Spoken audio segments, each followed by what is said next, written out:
warahmatullahi wabarakatuh. Waalaikumsalam warahmatullahi wabarakatuh. Ya, selamat pagi semuanya. Pagi. Sebelum kita mulai pertemuan kali ini, saya ingin terlebih dahulu ya. Mulai dari sebelah kanan saya. Ya Pak. Sebelumnya perkenalkan nama saya Muhammad Faisal dari UM Pak. Selanjutnya Perkenalkan nama saya Fatia dari Bogor. Selanjutnya Perkenalkan nama saya Siti Alfa dari Bogor. Nama saya Vina dari Bandung. baik, kenalkan nama saya Muhammad Faisal Ansori. Saya dari Kuliah. Pertemuan kita kali ini akan membahas tentang memahami hadis, sunnah, khabar dan atsara. Nah, yang pertama itu pengertian hadis. Secara etimologi, hadis mempunyai beberapa arti, yaitu yang baru, yang dekat, dan warta atau berita. Sedangkan hadis secara terminologi adalah segala ucapan Nabi Sallallahu Alaihi Wasallam, segala perbuatan perilaku beliau. Nah, sini ada hadis menurut muhaddisin. Hadis menurut muhaddisin adalah segala apa yang disandarkan kepada Nabi Muhammad Sallallahu Alaihi Wasallam, baik itu hadis marfu yang disandarkan kepada Nabi, hadis itu. Hadis mauquf. Nah, hadis mauquf ini yang disandarkan kepada sahabat, ataupun hadis marfu yang disandarkan kepada tabi'in. Menurut usulin, hadis adalah segala sesuatu yang disandarkan kepada Nabi Sallallahu Alaihi Wasallam selain Al-Quran Al-Karim, baik berupa perkataan, perbuatan maupun takdir Nabi Muhammad SAW yang bersangkut paut dengan hukum syara.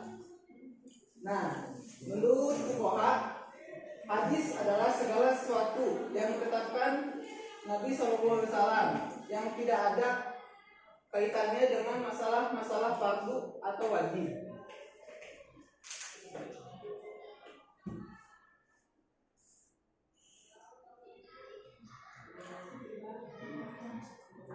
Selanjutnya pengertian sunnah. Bisa dilihat di depan. Menurut bahasa, kata sunnah merupakan derivasi dari kata sanna yasunu sunatan. Kata itu berarti cara, jalan yang tempuh, tradisi atau ketetapan. Apakah hal itu baik atau tidak, terpuji atau tercela. Nah, dalam Al-Quran, kata sunnah mengacu pada arti ketetapan atau hukum Allah Subhanahu wa Ta'ala, seperti tergantung dalam Quran surat Al-Isra ayat 77, yang artinya merupakan ketetapan bagi para rasul yang kami utus sebelum engkau, dan tidak akan engkau dapati perubahan atas ketetapan kami. Quran surat Al-Isra ayat 77.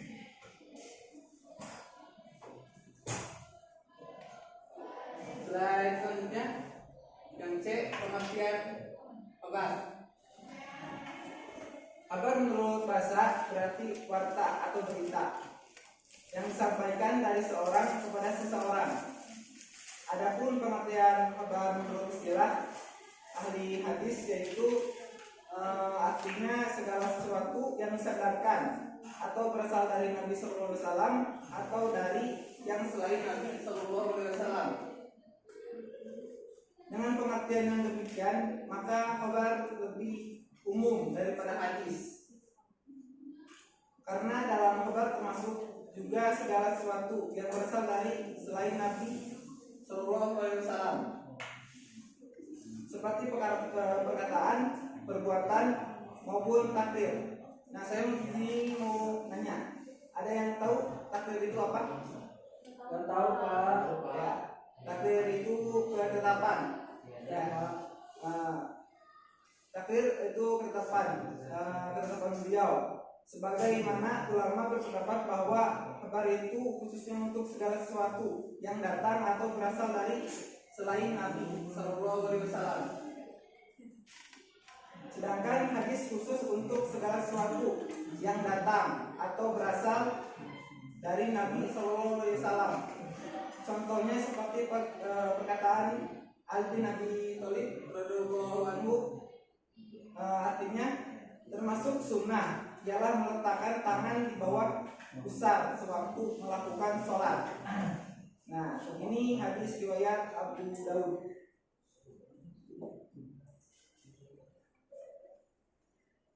Selanjutnya yaitu B, pengertian aksan. Menurut bahasa, asal artinya bekasan sesuatu atau sisa sesuatu.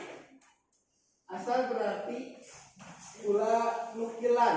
Nah, nukilan yang dinukilkan. Adapun pengertian asal menurut istilah. Nah, menurut istilah, kebanyakan ulama berpendapat bahwa asal mempunyai pengertian yang sama dengan khabar dan hadis. Sebagian ulama mengatakan bahwa asal lebih umum daripada khabar, yaitu bahwa asal berlaku bagi segala sesuatu yang datang dari Nabi Sallallahu Alaihi Wasallam maupun dari selain Nabi Sallallahu Alaihi Wasallam. Sedangkan khabar khusus bagi segala sesuatu yang datang dari Nabi Sallallahu Alaihi Wasallam. Adapun para fuqaha memakai istilah asal untuk perkataan ulama salaf, sahabat, tabi'in dan lain-lain. Contohnya seperti perkataan seorang tabi'in, yaitu Ubaidillah bin Abdullah bin Utbah bin Mas'ud sebagai berikut. Nah, ini artinya ya, menurut sunnah hendaklah imam bertakbir pada hari raya Fitri dan hari raya Adha sebanyak 9 kali ketika duduk di atas mimbar sebelum berkhutbah. Hadis riwayat Baihaqi.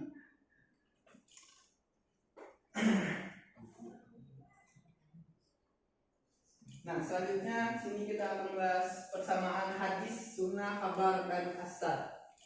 Menurut sebagian ulama, antara keempat istilah ini adalah muradif atau mempunyai pengertian yang sama.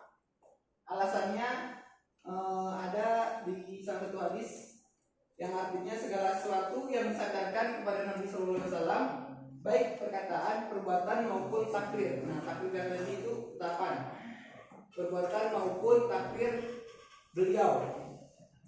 Akan tetapi sebagian ulama membedakan pengertian antara sunnah dan hadis. Sunnah itu adalah segala sesuatu yang diriwayatkan dari Nabi Sallallahu Alaihi Wasallam, baik perkataan maupun perbuatan beliau. Sedangkan hadis hanya khusus menandai perkataan beliau. Ada juga yang berpendapat bahwa sunnah Nabi Sallallahu Alaihi Wasallam hanyalah tata cara dan perilaku Nabi yang beliau praktekkan terus menerus dan diikuti oleh para sahabatnya. Sedangkan hadis adalah perkataan Nabi Sallallahu Alaihi Wasallam yang diriwayatkan oleh orang, seorang atau 2 orang. Lalu hanya mereka saja yang mengetahuinya dan tidak menjadi pegangan atau amalan umum. Dengan demikian dapat kita katakan bahwa persamaan antara sunnah dan hadis adalah baik sunnah maupun hadis, keduanya adalah bersumber kepada Rasulullah Sallallahu Alaihi Wasallam.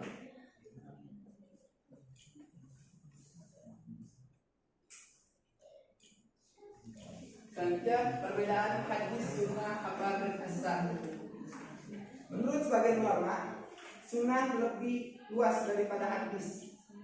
Sunnah adalah segala yang dinukilkan dari Nabi Muhammad SAW, baik berupa perkataan, perbuatan, takdir maupun pengajaran, sifat, kelakuan, dan perjalanan hidup.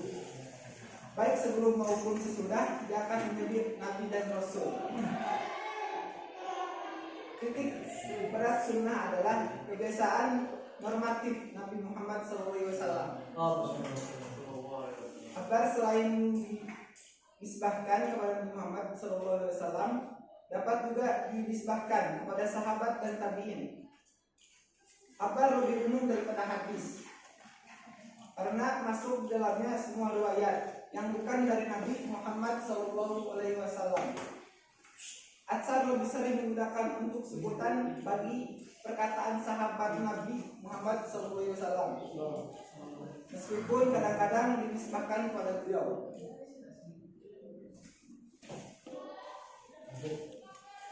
Selanjutnya ada perbedaan Al-Quran dan hadis. Sini ada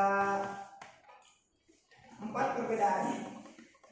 Yang pertama, perbedaan dari segi bahasa dan makna. Perbedaan dari segi bahasa dan makna. Yang pertama, Al-Quran diturunkan dengan bahasa dan maknanya langsung dari Allah Subhanahu wa Ta'ala. Yang kedua, hadis adalah bahasa dan maknanya dari Nabi Sallallahu Alaihi Wasallam. Perbedaan selanjutnya, perbedaan dari segi periwayatan.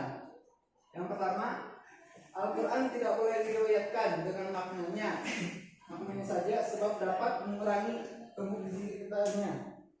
Yang kedua, hadis boleh diriwayatkan dengan maknanya saja. Yang terpenting dalam hadis adalah penyampaian maksudnya. Perbedaan yang ketiga, perbedaan dari segi kemukjizatannya. Yang pertama, Al-Quran baik lafal maupun maknanya merupakan mukjizat. Yang kedua, hadis bukan merupakan mukjizat. Perbedaan selanjutnya, perbedaan dari segi nilai membacanya. Yang pertama, Al-Quran diperintah untuk dibaca baik pada waktu sholat, wajib membaca surat Al-Fatihah maupun di luar sholat sebagai ibadah. Baik orang yang membacanya itu mengerti maksudnya maupun tidak. Yang kedua, hadis dilarang membaca ketika sholat dan membacanya tidak dinilai ibadah.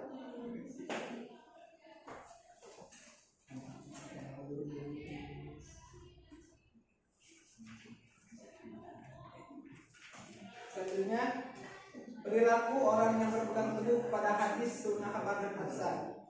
Nah, di sini ada tiga perilaku yang memiliki sikap sebagai berikut. Yang pertama, mempelajari hadis dan hal-hal yang terkait dengannya bagi seorang muslim merupakan suatu keniscayaan bagi umat Islam. Hadis merupakan sumber ajaran kedua setelah Al-Quran. Jadi yang pertama itu Al-Quran, dan yang kedua baru hadis. Oleh karena itu, rasa ingin tahu tentang hadis harus ditumbuh kembangkan untuk dapat menjadi seorang muslim yang sesungguhnya.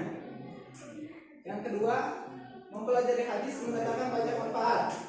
Oleh karena itu, sudah selayaknya kita sebagai seorang muslim mengetahui banyak hal tentang hadis dan ilmunya dengan meningkatkan kegiatan dengar membaca baik pada saat di madrasah maupun di luar madrasah. Yang ketiga, para ulama ahli hadis dengan segala keterbatasan sarana dan prasarana pada saat itu mampu menghasilkan berbagai karya monumental yang hingga saat ini masih dapat kita pelajari. Kitab-kitab karya mereka masih ada meskipun mereka sudah meninggalkan dunia ini berabad-abad. Hal ini tentunya dapat membangkitkan siswa untuk menghargai karya-karya mereka dan selanjutnya terdorong untuk menghasilkan sesuatu yang berguna bagi orang lain.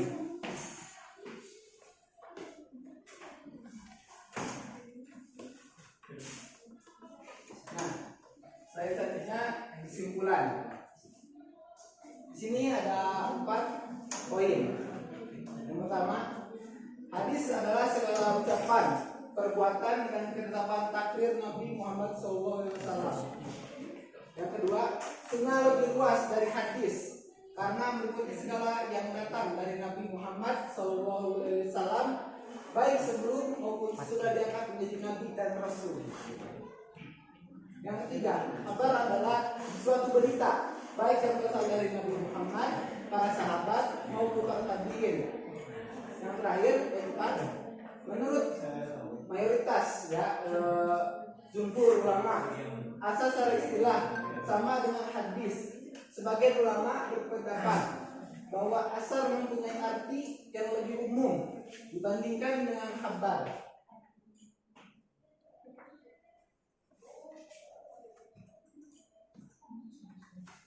Nah, baik, sampai sudah kita di ujung materi hari ini. Mungkin saya ingin meminta dari salah satu siswa, adakah yang ingin membacakan Quran surat Al-Baqarah surat Al-Isra ayat 77? Siapa yang bisa? Sekarang Ayat berapa, Pak? ayat 77. Quran surat Al-Isra. Ada? Al-Isra itu ayat Quran ke-17 ya kalau nggak salah. Iya, Pak. Iya. Ayat berapa, Pak? Quran surat Al-Isra ayat 77. Sebutkan namanya dulu. Nama saya Siti Asyifa, Pak. Ya. Silakan.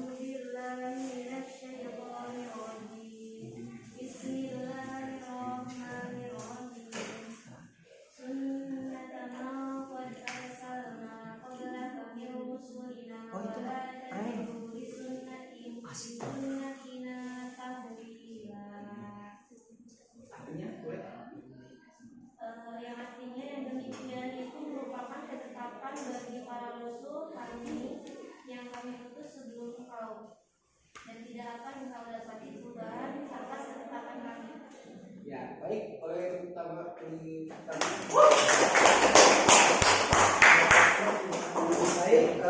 mungkin itu saja materi hari ini. Mari kita tutup dengan membaca doa bersama-sama. Subhanallahumma wa bihamdika asyhadu an la ilaha illa anta astaghfiruka wa atubu ilaik. Baik, sekian dari saya. Assalamualaikum warahmatullahi wabarakatuh. Waalaikumsalam warahmatullahi wabarakatuh. Terima kasih Pak Yasir.